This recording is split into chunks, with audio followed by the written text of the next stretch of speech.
recovery isn't easy, and it's not for the weak.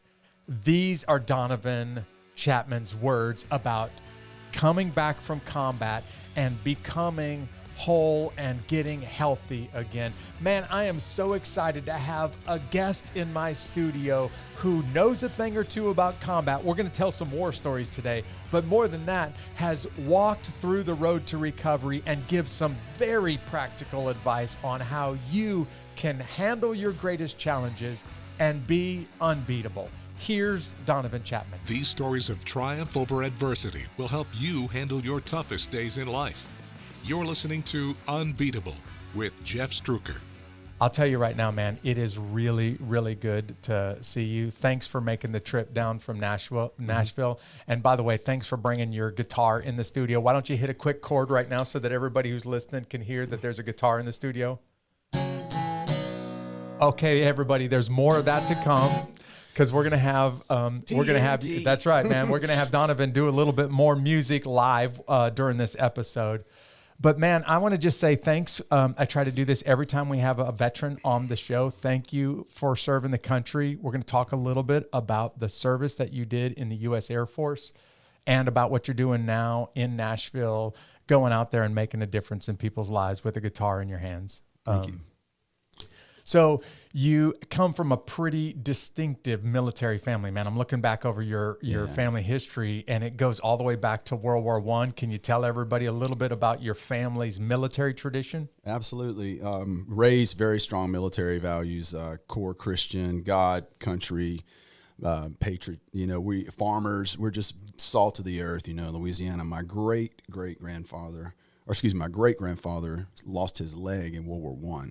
And he came back and broke, it was like close to 1,000 acres with just a mule and a peg. And one leg. Yeah. Wow. Can you imagine popping that sucker out of the mud as you're sitting here? Yeah. And then, and he had a bunch of children, like there was 13 to 14 sons and daughters. All right. And they were out there cutting logs, digging up stumps, and they would roll them logs out and they would process the wood.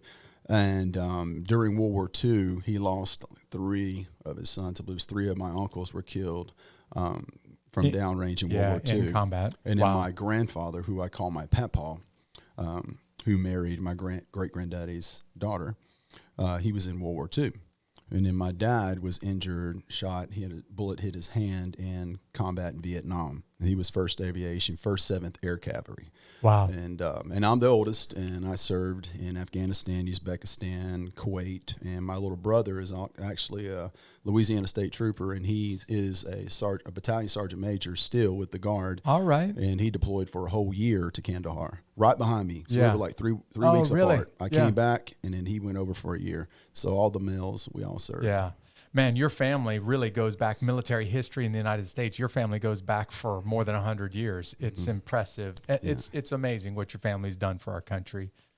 You just mentioned it. You grew up around farming, literally in Farmerville, Louisiana. So what was life like growing up in Farmerville, Louisiana? Well, when my buddies were out water skiing and enjoying themselves and fishing and bass fishing, it was like May or June, I was out in the pea patch picking purple hull peas. Of course. And then we get into the house, we put out newspaper in the living room, push all the furniture out of the way, and dump out these big buckets of purple hull peas in the middle of the living room. And it's like we had 2 movies. It was like Grease and Goonies.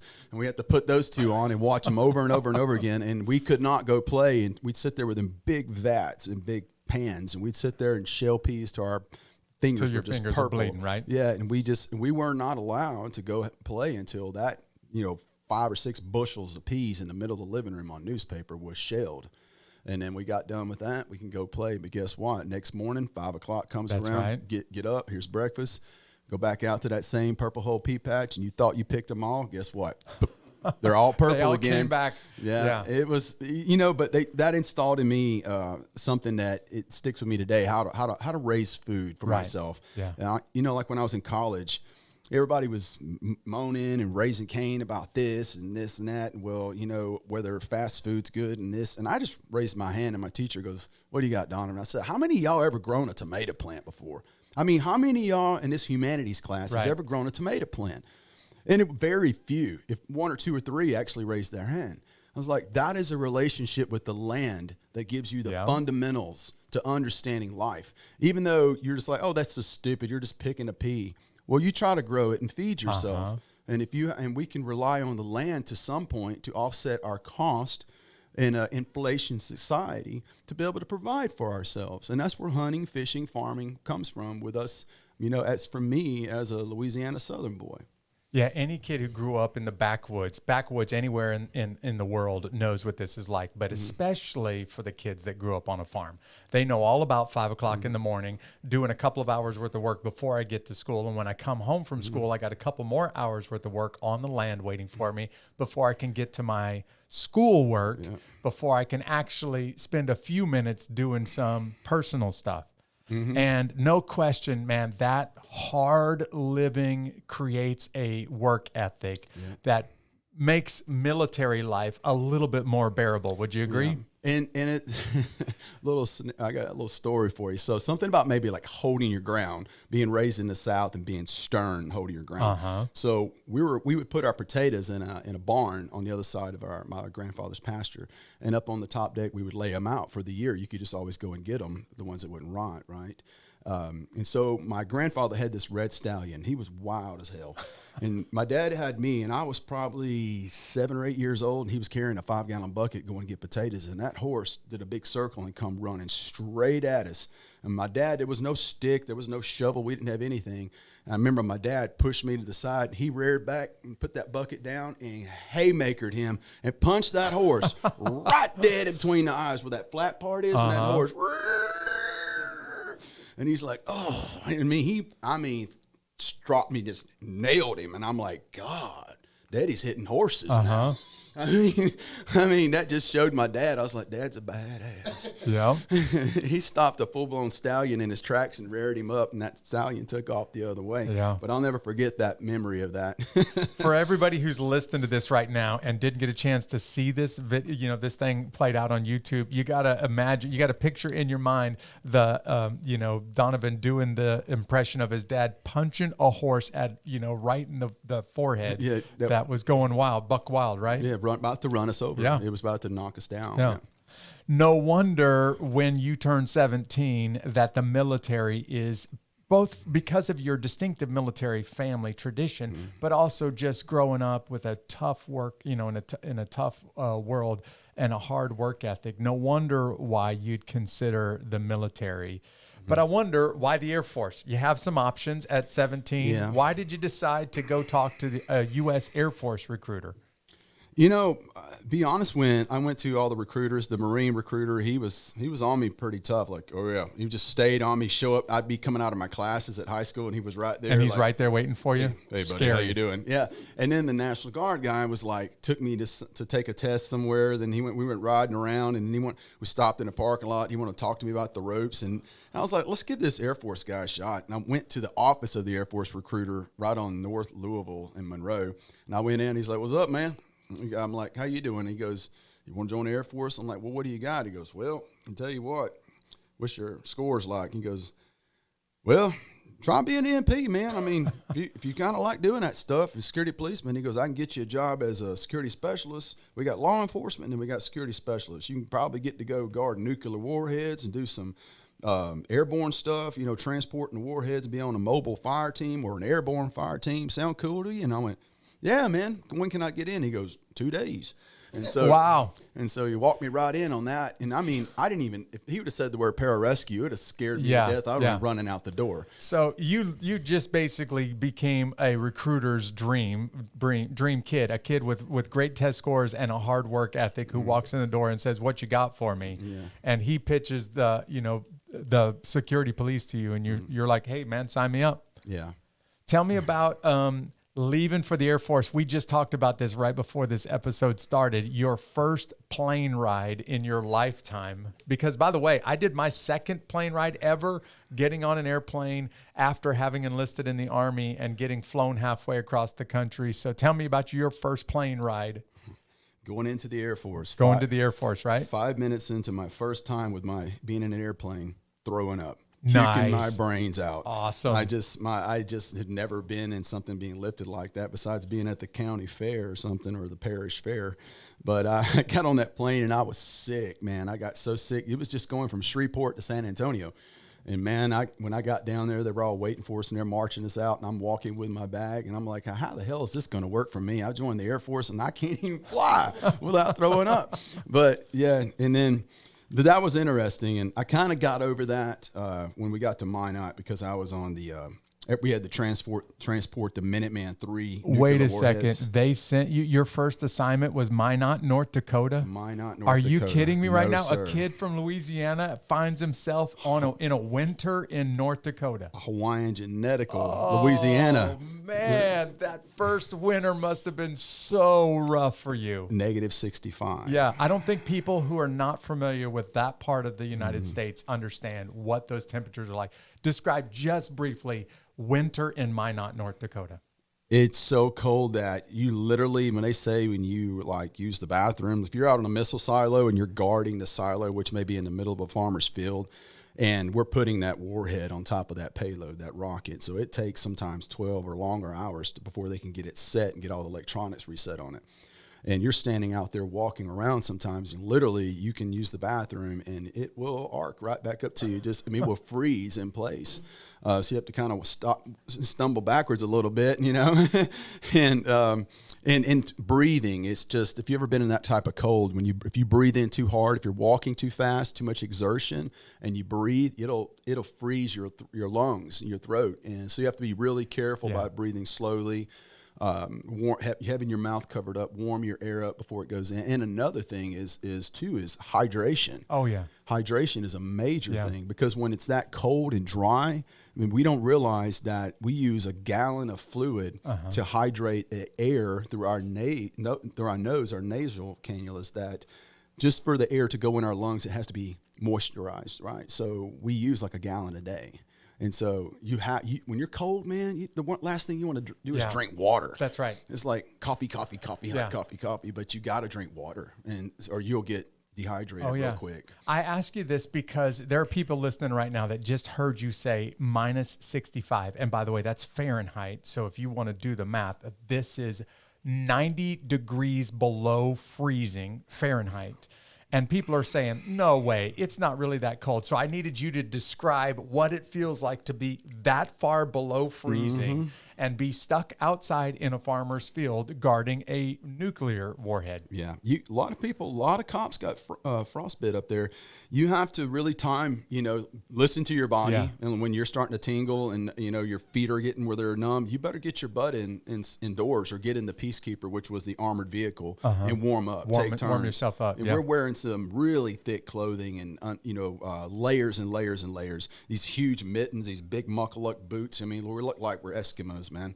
But that's what you have to do. And you're trying to carry a gun, your weapon. You got an M60 and you're carrying this thing with mittens on. I mean, plus it's the plains, which means it's wide open spaces and nothing to block the wind. And there's always a wind hitting you in the face at -65 degrees Fahrenheit. Straight out of the north. Yeah. I can only imagine a kid with Hawaiian genetics coming straight out of Louisiana on his first assignment in Minot, North Dakota. Yep. Wow, the Air Force hooked you up, brother. Yeah, they did. That was something, man. And I was like, I got to get out of here. Yeah. This place is... No wonder why you decided to go consider the PJs, and maybe that would get me to someplace a little bit warmer. Well, I had to get out of Minot, you have to do a remote assignment, an overseas remote, which is a short tour. So the remotes were to Osan Air Base, Korea, or Kunsan. Kunsan is kind of the one also in Korea, right? Yeah. In South Korea. So I did a remote. It was like 6 of my guys and I. We did a remote. We put it in. So within a year, we were out of Minot. So we went to Kunsan, where it's nice and warm in the wintertime. That's a joke for anybody who doesn't know the Korean Peninsula. Yeah. And that's a totally different type of wet cold. Yeah. Wet snow, wet cold. Kunsan is right on the Yellow Sea. So you're right against the old muddy Yellow Sea rolling in. I mean, it's nasty down there. It's not like Osan. Osan's more up in, toward the center of South Korea. But I went down there, and that's when I became a mortarman, 81 Mike. All right. And I stayed in the mortar pits, and we shot mortars all the time. So we went through the mortarman school, and we were doing our FOs and our FDCs, fire direction control centers, and so that we were basically the base defense for if anything happened with the DMZ. There was methods that they talked about how the North Koreans would skirt down in these little box planes that can't be picked up by radar, to come around and hit Kunsan and hit Korea at one whack. And so we were the base defense measure to put up loom rounds, HE or Willie Pete. We had our bunkers set up strategically all over the base for that. So we practiced every week. I really enjoyed mortars. It was a completely different concept for heavy weapons. But when I got there, you get to put a follow-on base because, hey, man, you're doing a remote, right? You're paying your dues here. That's right. So you're going to put in your follow-on. So, of course, I put in Hickam Air Force Base, Hawaii. Of course. And so did the 5 other guys put in the same thing. So it was about, we're like, okay, we got a month left of this year assignment, this remote. And the order personnel came in and said, hey, we need you guys all to come in. You guys' orders, 4 of you guys were canceled and you're going back to Minot. Oh, no. And there's one person that's possibly still going to Hickam. And I'm like, oh, my gosh. And would you lower 20% chance, by the way. Yeah. So we all went before the personnel. I was the one that kept the orders to Hawaii, being that what a godsend. Yeah. And everybody else had to go back to Minot. Oh, man. I was like, how the Air Force guy can you do that to these poor cops, man? This is just torture. And so they go from there to wet, cold, nasty South Korea, the Wolfpack, and now they're going back to Minot, North Dakota. Yeah, and then I show up in Hawaii, and I was able to meet my grandparents and my family. Oh, that's so cool. For the first time, because I never met any of my Hawaiian family. Right. Besides a few uncles that came over growing up. Yeah. So by now, people have realized that you have come from a very pronounced Hawaiian. Your family has a very pronounced Hawaiian background. Mm-hmm. I love the fact that you got a chance to leave Korea to go to Hawaii. But I'm getting this image in my head of you in the wet cold in South Korea, hanging mortar rounds and training for the big one when the North Koreans come across the demilitarized zone and the thing that the military's been preparing for 80 years over there, 70 years over there. Yeah. So what was going through your mind? Because by this point, you got a couple of years under your belt, and you've been in the Air Force for a little while. What prompted you to decide, I'm going to hang up the mortars and the rifle, and I'm going to trade it in for an aid bag and go consider becoming a pararescueman? What was the decision for you? The decision on that was when I got to Hawaii, I was exposed to, I would say, because you got so many different type of military there, right? And so when I got there, I was still a mortarman, deployable mortarman to Korea. We were the PACAF deployable force. So I was also doing law enforcement duties, emergency service team response to the airport, which is connected to the Hickam Air Force Base. And so I went to Air Assault at the 25th ID, the Army Air Assault course, and I loved it, man. And then I was seeing, I had a slot to go to RIP. There was these, they gave us a slot also for RIP, and I was going to go to RIP, but then we got our slots pulled because of funding from the Air Force side. Describe RIP for somebody who doesn't have a military background. RIP is pre-Ranger school. So getting you ready for a Ranger, the Army's Ranger course. Exactly. And so a lot of the security specialists, you heavy weapons guys in the Air Force, some of us do go to Ranger school and get tabbed out. Yeah. And I thought that I wanted to do that because I wanted to be an instructor in the security police field of security and emergency service SWAT team kind of stuff. But then I was at the Chow Hall, and which is where all great military career decisions are made. Yep, they're very good decisions made. And I'm coming out of the Chow Hall. Here comes this guy, and I'm walking out. I'm getting my belt right, and putting my blue beret on. And this guy walks out with a flight suit on, these crazy patches like a cat's on his arm, saying we're all mad, and green feet patch. And I see Halo. I'm like, I think it's Halo, and I'm looking at him, and he's got a toothpick in his mouth. He puts his beret on. His name was Kevin Jones, KJ we called him. I went, are you a PJ? He's like, what the bleep else am I supposed to be? What can I do for you, man? I was like, I just wanted to meet you. He's like, you want to shake my hand? All right, here you go. Wow. and so I was like, do you do any jumps here? He goes, yeah, I'm stationed at the PACAF. I'm the liaison for the PACAF rescue efforts out here. He goes, yeah, if you want to watch a jump, I'll be jumping with the SEALs over on Ford Island tomorrow. He goes, meet me over here. I'll let you watch. And so I went over there, and he was knocking out one of his Halo claws, just to keep his pay going. And he was basically the liaison for all the special operations pararescue in the Pacific. And so I went to him and said, I want to be a PJ. He goes, all right, well, I'm going to tell you what to do. You're going to train for 3 to 4 months. I went, I'm ready. He goes, no, you're not. And he goes, you won't pass the test. And so I trained for 3 to 4 months. He told me what to do. He came and gave me some instructions in the pool, as far as my underwaters, my crossovers, and the amount of underwaters, 50-meter underwaters, repeatedly doing the amount of swimming I had to do, 3,000 to 4,000 meters, and then within 3 minutes have shoes on and running 3 miles as fast as you can, sub 7-minute miles. And then you got to back it up with the push-ups and the sit-ups and the pull-ups and the chin-ups and 120 flutter kicks in 2 minutes. And these are all boom, boom, boom, back to back. And I went, yeah. I am not in shape for that. You're not ready. But I got in shape for it. And then I passed the test. And as a young NCO, that's when I cross-trained. And moved to Valdosta, Georgia. So the pararescue jumpers, for people that are not familiar with it, describe what their role is in the military. Describe their job in combat.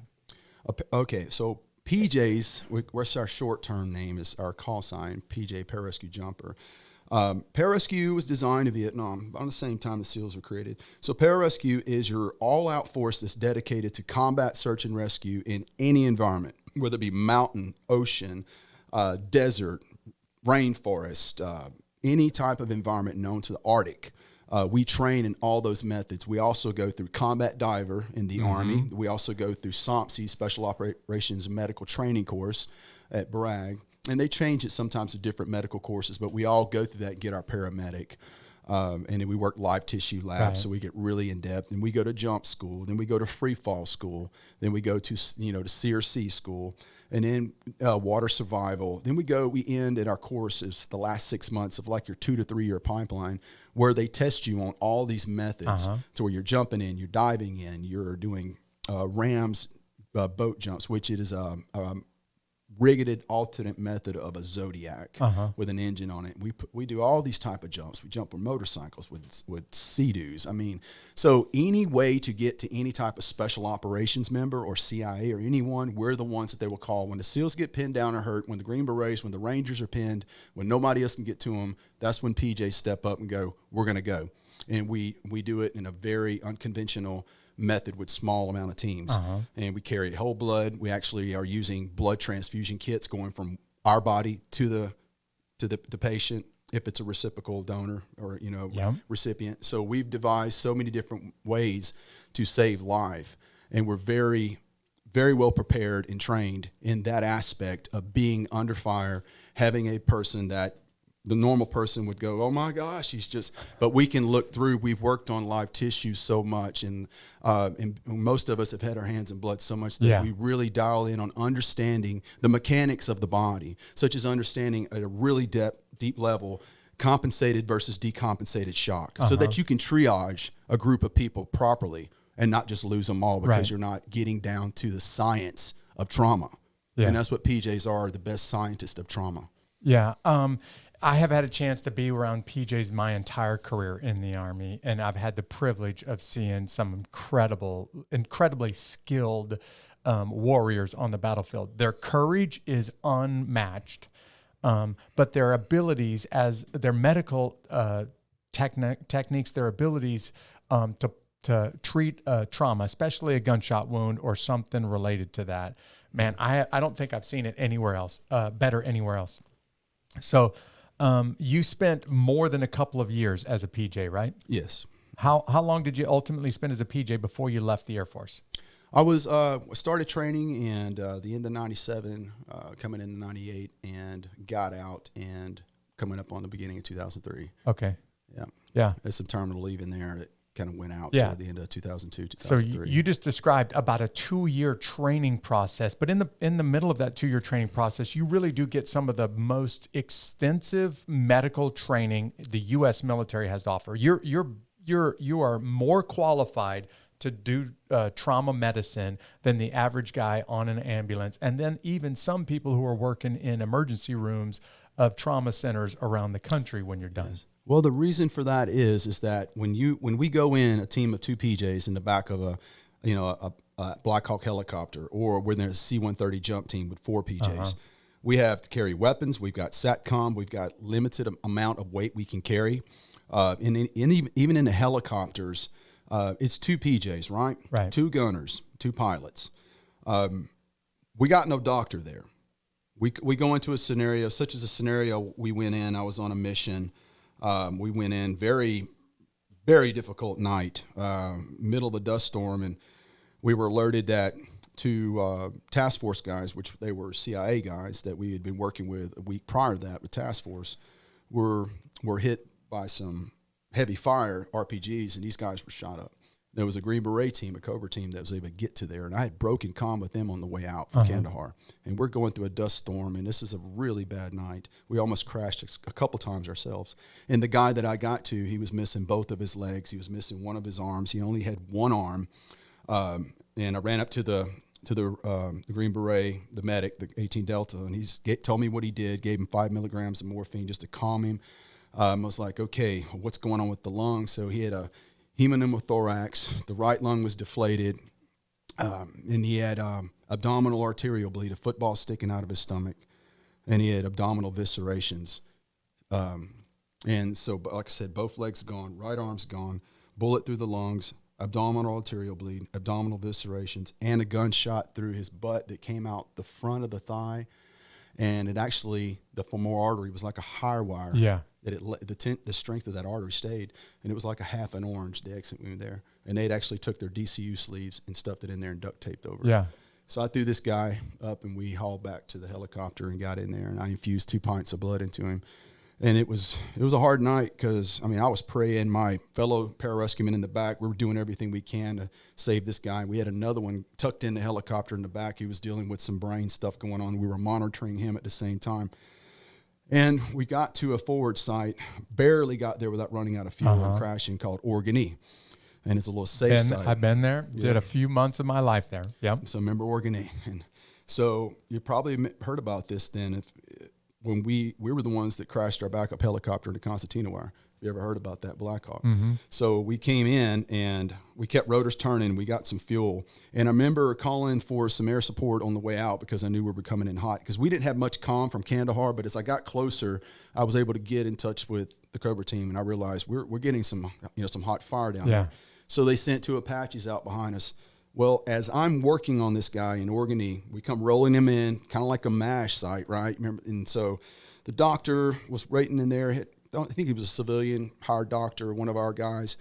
And I told him what I had, gave him all the stats, told him I had a 90 systolic, and I'm barely holding them together. I got 2 pints of O negative and board, which is just packed red blood cells. You know, that's getting oxygen, but I'm not getting plasma. I'm not getting platelets. And so it's a limited, efficient ability, but not the greatest. He said, all right, why didn't you tube him? I was like, that abdominal arterial bleed, man. And that he goes, well, let me take care of this. So he unzipped him, and he went for the abdominal arterial bleed. Within 20, 30 minutes, he had that taken care of. He goes, okay, now tube him. So I had my chest tube in my pocket, so I was getting ready to tube him. And he goes, why didn't you tube him? I said, I didn't feel right about it as I wanted to. My protocol was to. He goes, well, you saved his life because, he goes, thank for your PJ, because he goes, the negative pressure from the tension hemopneumothorax was actually clotting off the abdominal arterial bleed. So the negative pressure from a deflated lung with blood and everything between the visceral and pleural lining of the lungs was clotting off that abdominal arterial bleed. And I went, wow. And so he goes, good job. And then Tim Hanks comes running in, Chappie, we got to go, another mission. I'm like, oh gosh. And this is like 3 a.m. I'm like, this ain't good. And so I said, I got to go, leaving with you. We ran back out, and the Apaches that were coming out behind us, they both got shot down, flying our route. Probably we woke everything up. We woke the valleys up. And so we took off. I told the back helicopter, we were Gecko 1-1, Gecko 1-2, or 2 other PJ buddies of mine. I said, y'all are fresh. You guys are fresh on everything. You got fresh blood. You're going to take lead.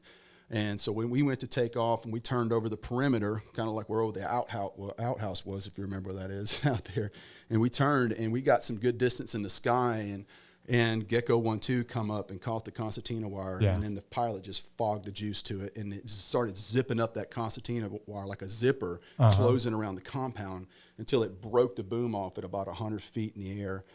And the helicopter came down, and it crashed into the concertina wire, and then the rotors snapped, and we had crap from that helicopter flying across us. My pilot's freaking out, screaming on comm, having a helmet fire.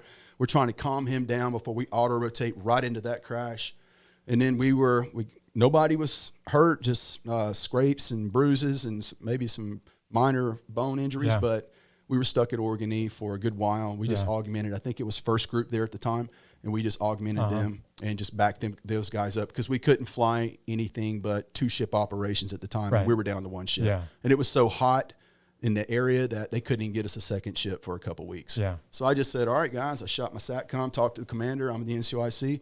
Boys, we're going to back up the SF group here. Yeah. And that's how we roll. Yeah. Donovan, you just gave the ultimate description of the capabilities of the PJs, the Air Force PJs. You've got a guy who has been so wounded in combat that he's missing both legs and arm. He's got multiple gunshot wounds, a deflated lung, and interior or bleeding. An interior bleeding, and you were able to keep this guy alive, basically in the middle of nowhere with just what you have on your back until you could get him to a surgeon, which is unprecedented kind of capabilities. 20 years ago, that was a death sentence, but with the skills of the PJs today and the technology that's out there, it's amazing that a guy like that would survive. It is. I mean, not trying to say I was wishing death upon him. I just didn't think he was going to make it, man. When he was, weaving in and out of 80 to 90 systolic, and I could barely get a readable blood pressure on him.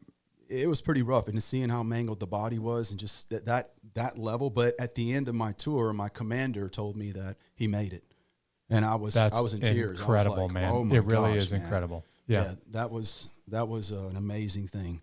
All right, so I can't wait to do this. I told you about this little segment that I do in this podcast. I call it my high five. This is my way of like reaching across the table and doing a virtual high five with you. But I was thinking, getting ready for this episode, about some of the most outrageous medical advice. I've been around guys that have extensive trauma training my whole military career. Without a doubt, the most talented medical professionals in the military that I've ever been around are the PJs. And I used to tell my wife, if I ever get shot in combat, I hope that there's a PJ next to me. That's the first person that I would want plugging a hole. But I've heard some pretty stupid advice. So here's my high five segment for today. I want to talk about the ridiculous advice, medical advice that you sometimes hear in the military. Sometimes it's tongue in cheek. Sometimes people are actually, they actually mean this advice. And with your extensive medical background, you know just how ridiculous this advice is. So I want to go kind of back and forth with you. 5 areas of just outrageous medical advice that I've heard from people, or medical scenarios that I've seen. And I'm like, only in the military would you hear somebody say something this, stupid. So you ready? Mm-hmm. All right. I'm going to tell you my number 5. You give me, a thought or two, and then we'll just go back and forth. Okay. All right. So I had a buddy. We were brand new to the Army, brand new to the Ranger Regiment. We were doing some IV training, and we were practicing giving each other IVs. I had just given him an IV, and he took it like a champ, by the way. He could handle the pain of the needle and the catheter and everything else like that. When it was time for him to give me an IV, I told him, man, you don't have to worry about it. No big deal. And I could see him starting to turn white as a sheet before he even got close. And then this buddy of mine, no exaggeration, he starts to hit my vein with the needle, and he goes completely white and passes out dead cold and hits the floor right in front of me before he even gets the needle all the way in my arm. When we finally wake him up, he lets us know that he has this aversion to blood, and every time he sees blood, it makes him pass out. And I was like, brother, you may be in the wrong line of work. Yeah. If you're in a combat job in the Ranger Regiment and you don't like, you get a little nauseous or uncomfortable around the sight of blood. You ever had a guy or something like that happen to you when you were in training? We had one young airman that was going through the pipeline with us. I was across training, and he was right out of basic. He got a little woozy, and but he was like from Chicago. He'd never been around. I think, for me, it's not a big problem. I grew up shooting squirrels, cleaning ducks, deer. So cleaning fish, I mean, you caught a fish, Dad's like, all right, get out and clean it. We're going to fry tonight. So just I'm numb to it, right? So the blood doesn't freak me out. But I could see where if you're not open to that with your past and your background, like if your sensory input has never seen and worked with blood before and you go to see it, you're like, I'm going to die. As soon as you see blood, I'm dying, I'm bleeding out. That was what was so funny to me about this. Like you really signed up to become an Army Ranger and you get nauseous at the sight of blood. You probably chose the wrong career path. Yeah, that might be a problem, especially when you get into some direct action. Yeah. Rangers and special operators, Air Force PJs, the rest of the military, U.S. military special operations community, they're notoriously tough guys and gals, but they're also a little bit hard-headed from time to time. So number 4 on my list is I can't tell you how many times I've seen somebody have a very serious wound, and then their team leader, their squad leader, their boss basically says, "Oh, just rub some dirt on it and keep on moving," or rub some dirt on it and drive on. And I'm like, you can't be serious right now, right? You hear that? Have you heard this one before? Yes, I've heard some in training. In training where I've heard instructors say those kind of things, but they actually are pararescue instructors, and they can see what's going on if someone's trying to get out of, if they're trying to sandbag or something like that. But if you're in a combat zone, or if you're actually in a real life scenario and you've got an NCO or a person in leadership who doesn't have the medical training or to understand if someone's hurting, if your pain is natural to your body to tell you, hey, something is wrong. And you don't want to push a person to where the injury is worse than it was when it could have been caught at that time and rehabilitated or just got some type of medical procedure or something, especially when you're jumping. You're Rangers, you're jumping all the time. You guys have done jumping these T-10 Charlies and just busting your butts out on the flight line, tarmac jumps, man. If you got a guy getting up with a bad knee going, oh, my knee, just suck it up. Yeah. He might have a blown meniscus or an MCL, PCL, ACL. Yeah. Which brings me to number 3 on my list, because I can't tell you the number of times somebody's been really banged up and then their boss told them, well, just take some Motrin and drink some water and basically keep on moving. And I know where this is coming from, but hey, man, your advice of taking a little bit of Motrin and drinking some water is not going to keep me moving. I know you've heard that one before. Yeah, vitamin M is not necessarily always going to work. At that point, you need proper medical assessment, an assessment of your medical condition. Are you dehydrated? Is there something else going on here? So that I think that it can be dangerous by having that mentality and not taking into consideration what's really going on with your troops, especially if you're downrange and you don't have a sick call, so that you can assess your troops so that they don't become a casualty, a heat casualty, or some other type of casualty. Right. Be serious about your medical. If you trust your troops, they're not sandbagging on you. You got an A-team around you. If someone goes, hey, boss, I'm hurting here. It's a time if they say that, then that they probably are really hurting, right? Absolutely. Not try to get out of work. Absolutely. Here's number 2 on my list. I've seen guys that are really brand new and they're still trying to figure out military training, and we're giving them, medical scenarios, and they're supposed to describe how they're going to treat it. And, one of the things that trauma that guys that are really untrained in trauma do is, as soon as you have a pretty severe bleeding injury, they immediately want to put a tourniquet on it, right? Which is all good because it will cut off the bleeding.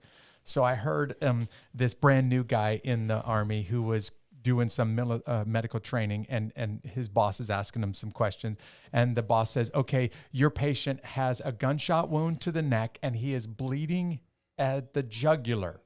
And already he's laughing right now because this guy's first response was, well, I'm just going to put a tourniquet on his neck.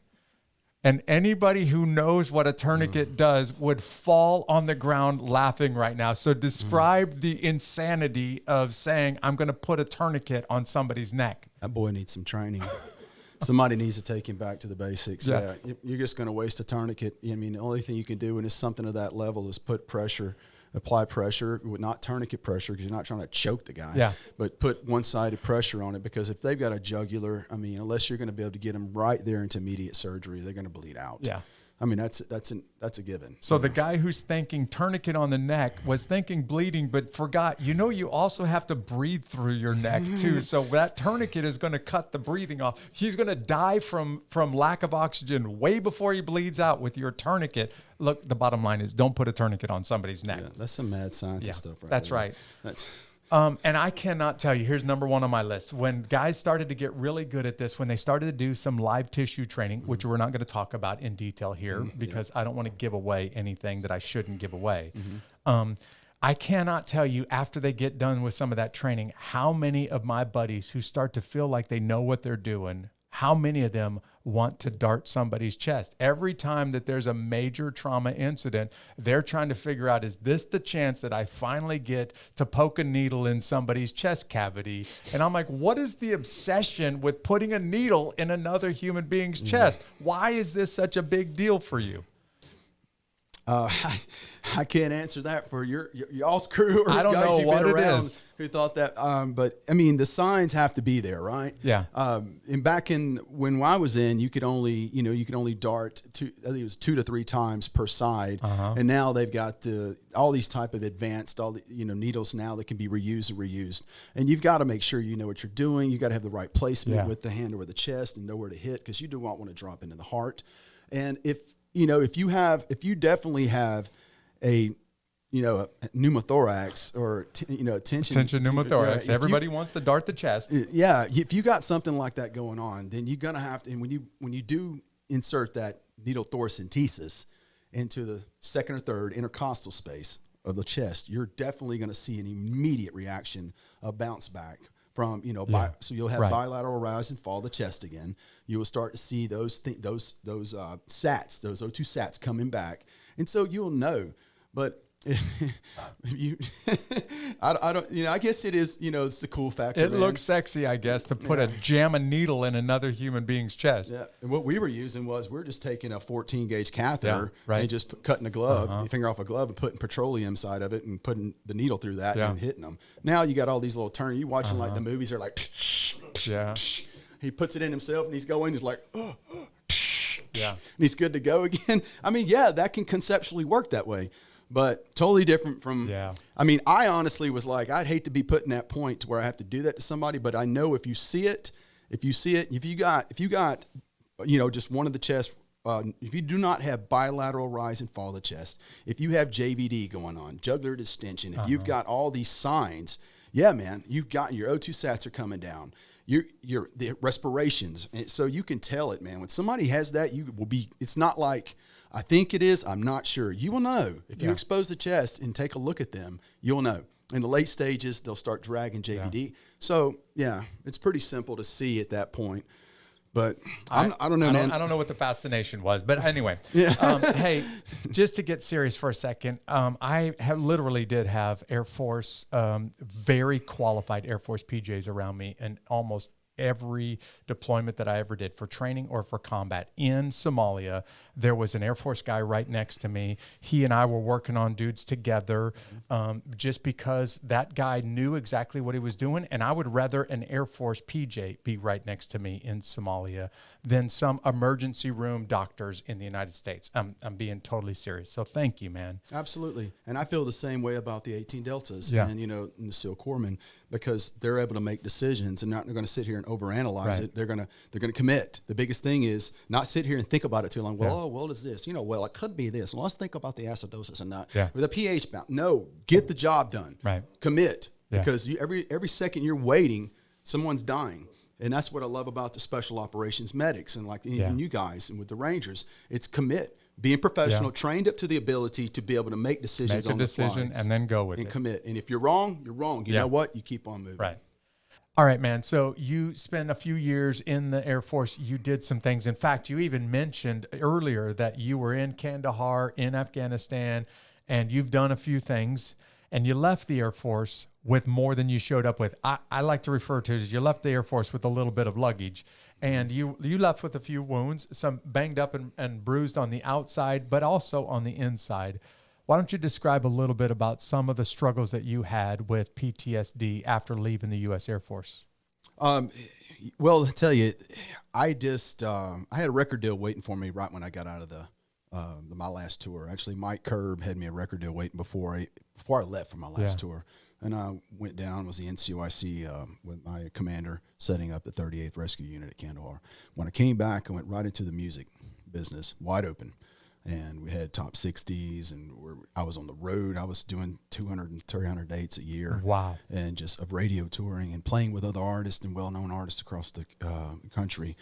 But I never was processing my emotions. I just kind of hid it and just didn't deal with it until the point came to where I started breaking down from injuries, from spinal injuries, from my arm, my hand, just knees, and some mental things I wasn't dealing with what I was a part of there and what I seen.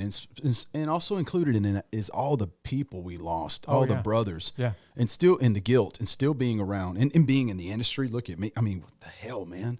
It just didn't make any sense. So I asked out of my second record deal because I was falling apart mentally, physically, injury wise. You recognized I'm not doing well. I need to back off. Yeah, because I came to the industry looking at the music business the same way I did in the special operations. Goal oriented, trained well, trusted everyone I was around. And it ain't that way in the music business. In fact, basically nowhere else in the world is it like that, right? And it's one of the world's worst place to be is in the music industry, man. I mean, everybody's your friend when you got a hit, but if you ain't got a hit, you couldn't get arrested if you're running through Macon, Georgia at 2 o'clock in the afternoon naked. I mean, it's just the concepts. They're just not going to have anything to do with you.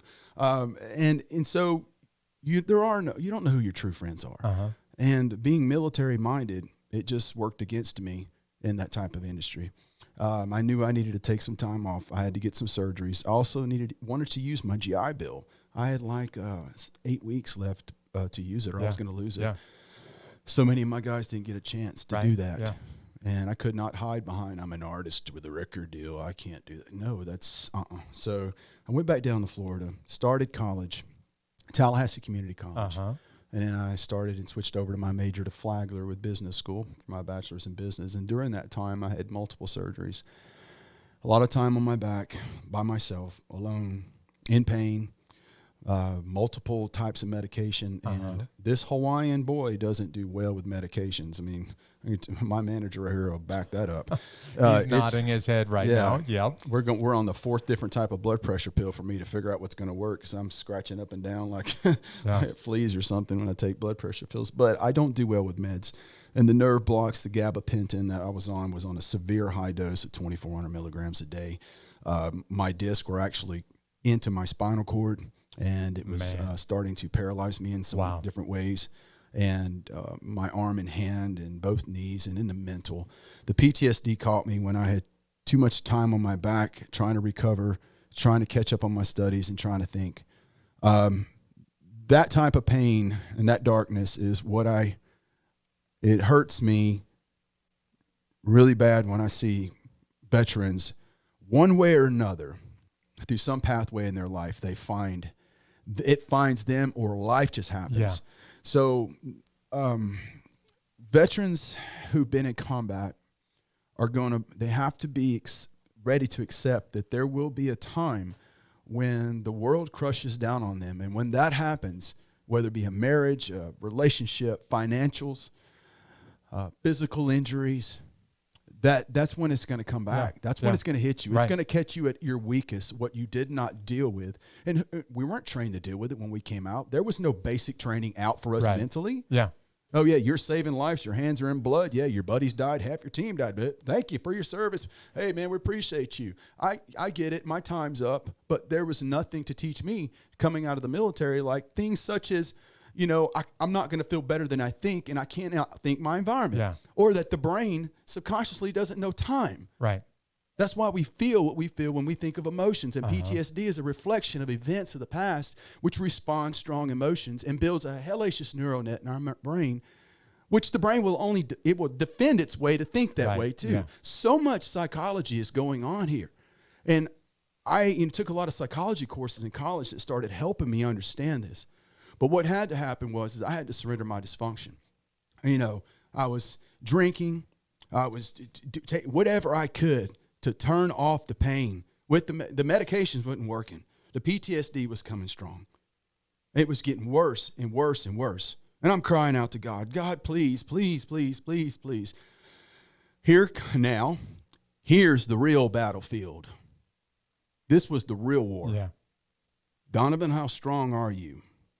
How are you going to stand on your ego and your training, you know, as your life, to battle these problems right now? Or are you going to surrender to the highest power? Yeah. Everything I was trained to do, everything I learned in my life, everything that I was holding on to, my identity even, I had to surrender. And so the Pararescue Foundation, I love these guys. They're my mentors. They took me in and sent me to a rehabilitation clinic. And I spent just 1 month there, but let me tell you, that 1 month was the greatest month of my life. Right. Because I surrendered. I realized this ain't going to work. Yeah. I can be a victim and keep on victimizing, and I could point this finger at so many things. I can you and this and that and. Am I really winning? Right. I'm not winning nothing by doing that. When can I just not just go suck it up and move forward? Surrender. It's not about losing battle in combat. It's about losing the dysfunctional battle of your ego and self. And I surrendered that. And it's something that I will have to do every day of my life. And every individual in this world, if we always realized that we have to struggle every day, because we're in a dysfunctional society, a very dysfunctional world.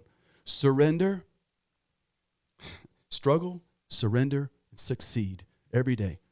And take off your clothes at night like you're undoing yourself. Yeah. And become a new person every day without dragging yesterday into tomorrow. Yeah. It's an art, and it's a very hard thing to do. I've tried working with people on this, and, well, it's my pain. And my pain is real. I want my pain. Right. You know, and it's so sad. I have to let them fall. The biggest thing with veterans and even people, everyone's pain's real. It doesn't take combat for someone to be tested. That's right. And God's going to give us that test. This is the test that either you fail or you pass. And when you're at that mark and you know you're at your bottom line, this is it. I am dying. I am done. I am mentally dead. I am a ghost. At that point, are you stubborn enough to want to hold on to it all the way into the, or can you go, I surrender. I want to get help. Yeah. That can I get rid of that victim mentality? And people go, oh yeah, the victim mentality, a victim. They don't, you just trying to break, okay, you know what? I'll be here for you. Hopefully I can help you before you're incarcerated or before you kill yourself or if you injure or kill someone else. And I'm very lucky that during my dysfunctional times, I didn't do something stupid. Right. And God's grace was upon me because I feel he had a greater thing for me to do. Yeah. And a lot of the songs on this album, Brotherhood, were written in rehab with another Marine veteran who was in Iraq, who was suffering greatly. Yeah. And down there, you surrender, and those instructors were right there to help build you back, not break you down, and get you off of all the VA meds. Hey, what do you want? Tic-tacs, what do I get today? Here, just med. Here we go. Be in the mail tomorrow. And so just pile on meds and meds and meds and meds. But are we really dealing with the issue with these veterans with PTSD? Yeah.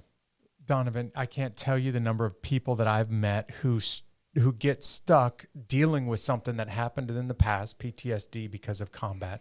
And they're stuck because they've never got to the point where they realize I'm fighting this war and I'm fighting this war on my own and I'm losing it. And until I realize I need help, I need real help, you're going to keep losing this battle. So I hope that people that are struggling, like you've struggled, like many others. And by the way, some of the toughest warriors that I've ever met on the planet have struggled greatly emotionally and psychologically months or years after the battle's over with. I hope they're hearing you right now. Yeah, and I hope they're hearing, I need to get some help. And brother, true strength comes from admitting that you need help. Admitting that it is not a weakness. Right. It's kind of I believe God lays this out to us, oh, we got to work on that ego every day. You know, that edging God out. Yep. And so are they going to sit there and stumble in this? Or can they find that true strength, true leadership, true qualities of the highest level comes from being able to walk through your fearway of door and weakness and investigate it and surrender your problems, because we are not robots. We cannot go through this life and the dysfunction, and our sensory input, our entire life from born to now is taking in information, dysfunctional and functional. And so we are a product of our entire lives. And boy, them combat experiences just polishes us right off. Oh, yeah. And we get thrown to the wolves again. Yeah. But I want people to know you're not alone. Don't be afraid of fear and being weak. Go through that door and find out, because through that acceptance, you'll realize I am not a victim of myself, of my own life circumstances. I can overcome. And through the help of others that I trust, and counselors and professional people, I can become stronger. Yeah. I throw one more thing at you. I always tell people, like, if you imagine a zero median line, a horizontal zero line, for the people that go below zero in life, and some could be drug abusers, could be, anything. People who are working the streets in all different ways, or whatever challenges of life, PTSD. When they do surrender, and say they're negative 30, when they fully do and do the work, and they continue to do the work, they go to plus 30. Right. They flip the zero line. Oh, yeah. And now they are coaches. Now they are leaders. They are helping people through what they cannot accept about themselves. It's our individual responsibility and our discipline to work on ourselves. Yeah. Everybody that I know that's done what you just described, who's done the hard work, who's battled within themselves and got healthy emotionally and psychologically on the other side of war, they've all become great assets to guys and gals that are struggling. So if you are by yourself right now and alone, you are vulnerable. Go get a brother or sister in arms that will walk through this with you if you're struggling. Donovan, I want to wrap up with this. You just mentioned your newest album. It's called Brotherhood. By the way, for people that have not, or you've not heard Donovan's music, he's out there everywhere on all of the streaming services. So just go and look up Donovan Chapman. We're going to put some links to you and to your music on the notes to this. But for people that are not familiar with you, I want you to give them a taste of the title track for this album. Would you play a little bit and let them hear your song Brotherhood? Yeah. Absolutely. I'm just trying to get this mic right so you guys can hear the guitar and hear me too. Shake 1, 2. Can you hear me right now? Yep. Vocally? Beautiful. Okay.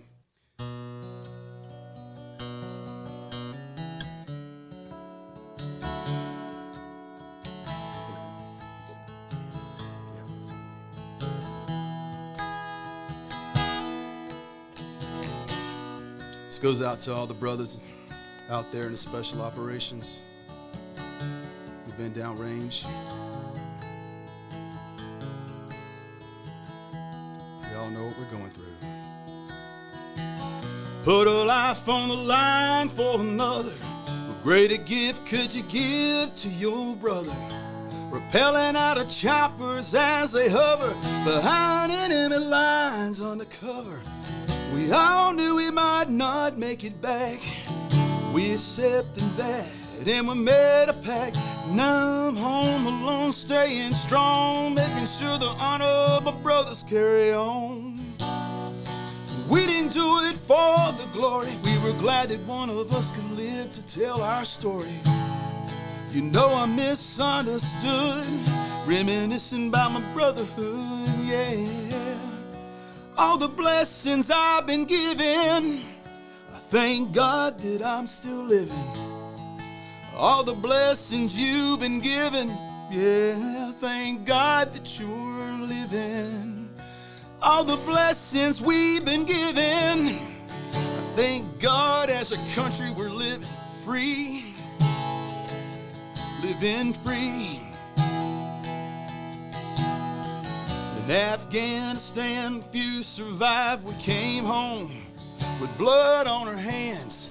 Kids were crying and people were dying. I didn't understand, there was no line in the sand. My friends came home draped in a flag. True heroes are in body bags. They say that only the strong survive. Well, hell no, that was a lie.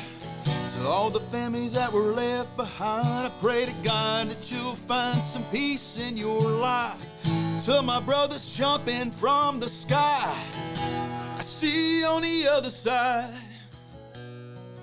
All the blessings I've been given, thank God that I'm still living. All the blessings you've been given, yeah, thank God that you're living. And all the blessings we've been given, I thank God as a country we're living free. We've been free. Everybody said, say something and say something. Stand for something and stand for something. Say something and stand for something. Say something.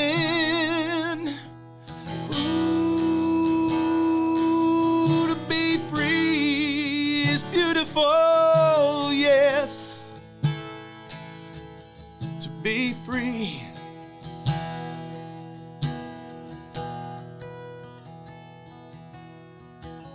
Put her life on a line for another.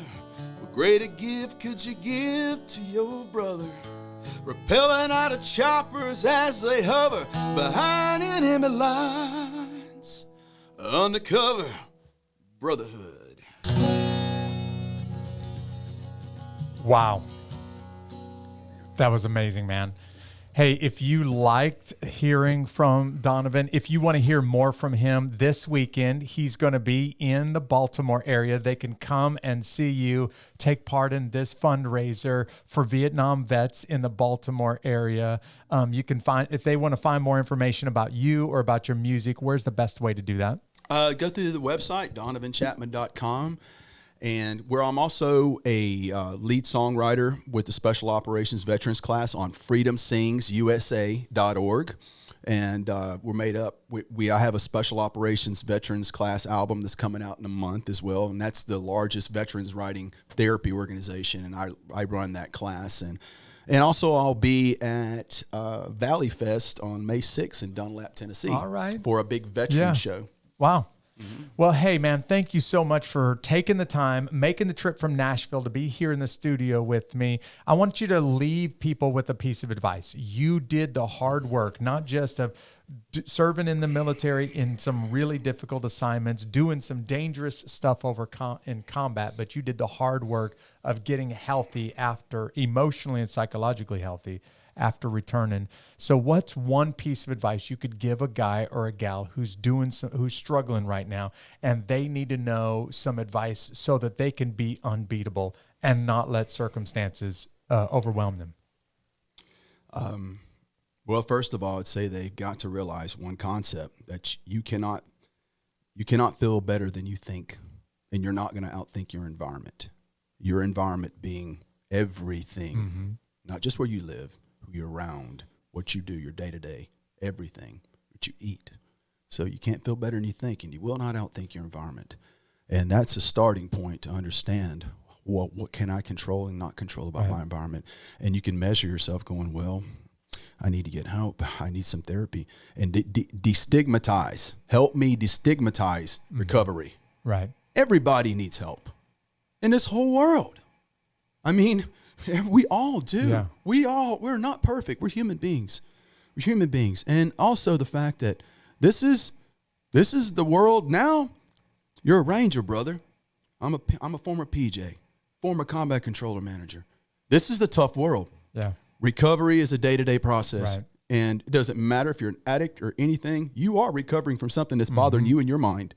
And it is a day-to-day process to stay on top of it. This is no longer for the weak and easy. This is a life that's no longer for the just slide. You're not just going to slide through this life. And no, this life takes work, day-to-day discipline and balance. Like I say, the 3 S's: struggle, surrender, succeed every day of your life. Yeah. Great advice, man. Thank you for being willing to be here. Thanks for being in the studio. Thanks for helping guys and gals struggle, submit, and then succeed. Absolutely. I pray for them all out there. I wish everyone the best, and whatever their pathway takes them through, how their life leads them. I just want them to know that they're not alone with them. They're in their darkest times, because I'm there sometimes myself. Yeah. And I have to get myself out of it every day. Absolutely. Yes. I'm only human too. All right. Hey, you just heard some great advice. it takes real strength to surrender, to submit and realize I can't do this one on my own. And if I'm going to succeed, I need to reach out to somebody else for help. Thanks so much for joining me for this episode of Unbeatable. If you're connecting with us for the first time, here's what I'd like for you to do. Would you go ahead and follow us on social media? Or even better, would you rate us on your favorite podcast platform? Let everybody know what you think about this podcast. By the way, you can find us pretty much everywhere on social media. Just search for @Unbeatable Podcast. And I've helped a lot of people, warriors and others, struggle through difficulties. I created a little survival guide, literally the Unbeatable Army Survival Guide, and I will give it to you totally free. All you need to do to get this free download is to go to unbeatablearmy.com. Now, I want to go out on a high note. I want you to end this broadcast today listening to Donovan Chapman play his hit song, Brotherhood, from his brand new album. Take it away, Donovan. This goes out to all the brothers out there in the special operations who've been downrange. Y'all know what we're going through. Put a life on the line for another. What greater gift could you give to your brother? Rappelling out of choppers as they hover behind enemy lines undercover. We all knew we might not make it back. We accepted that and we made a pact. Now I'm home alone, staying strong, making sure the honor of my brothers carry on. We didn't do it for the glory. We were glad that one of us could live to tell our story. You know I misunderstood, reminiscing about my brotherhood.